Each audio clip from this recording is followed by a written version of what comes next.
आज मैं आप लोगों को तेनालीराम की कहानी सुनाने जा रही हूँ।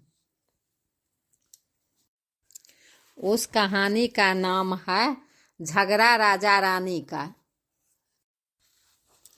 राजा कृष्णदेव राय ने मन में तेनालीराम के लिए बहुत स्नेह और सम्मान था। यह बात दरबार के दूसरे लोगों को बहुत खलती थी, क्योंकि तेनालीराम के कारण दरबार में किसी की एक न चल पाती थी। राजगुरु, जिससे तेनालीराम कई बार छका चुका था, वह सदा इस ताक में रहता था कि किसी तरह तेनालीराम से अपने अपमान का बदला ले। आखिर राजगुरु को एक उपाय सूझ ही गया।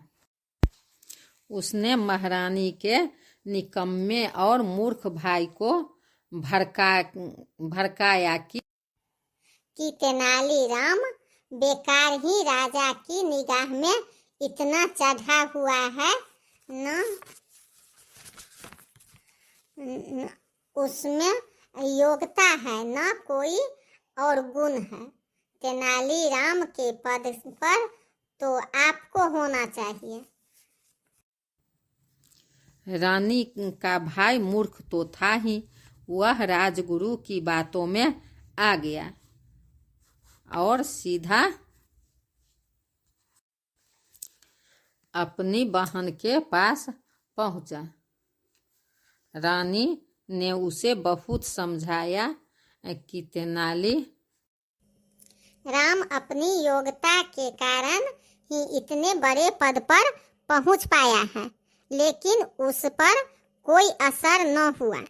उसने कहा, जैसे भी हो तेनालीराम को दरबार से निकलवाना ही पड़ेगा।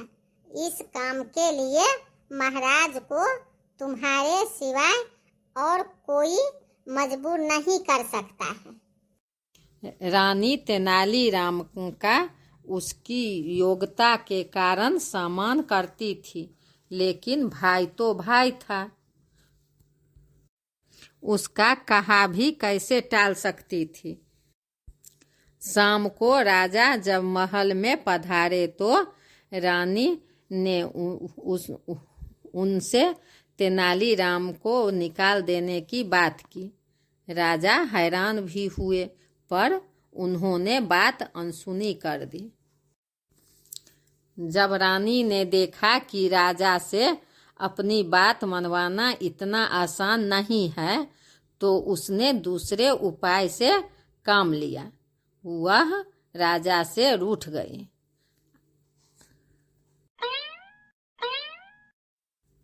आखिर राजा ने पूछा, तुम इतनी गुमसुम क्यों हो?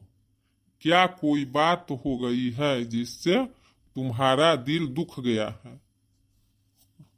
आंखों में आंसू लाकर रानी बोली, आप तो मेरे लिए इतना भी नहीं कर सकते हैं कि तेनालीराम को निकालकर उसके पद पर मेरे योग्य भाई को नियुक्ति कर दें। राजा रानी के भाई की मूर्खता से अच्छी तरह परिचित थे, लेकिन रानी को मानना भी आवश्यक था।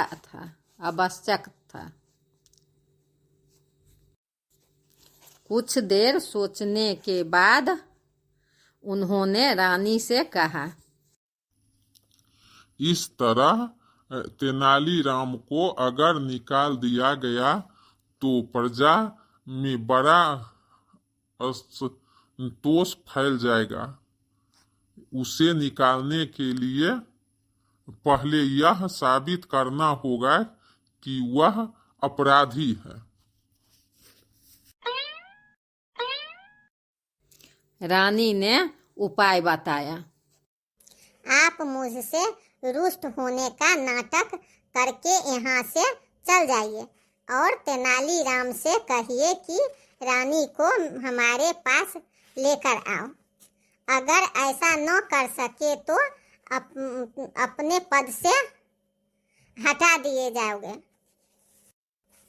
मैं चलूंगी नहीं और आपको तेनालीराम को पदमुक्त करने का बहाना मिल जाएगा। राजा ने रानी की बात मान ली। दूसरे दिन राजा के रुष्ट होने का समाचार चारों ओर फैला गया। तेनालीराम जब राजा से मिलने गया तो उन्होंने वही बात उससे कही जो रानी ने सुनाई थी। तेनालीराम का माथा ठनका। उसे लगा कि अवश्य कोई गड़बड़ है। उसने अपने एक आदमी को कुछ समझाया और फिर रानी से मिलने महल में जा पहुंचा।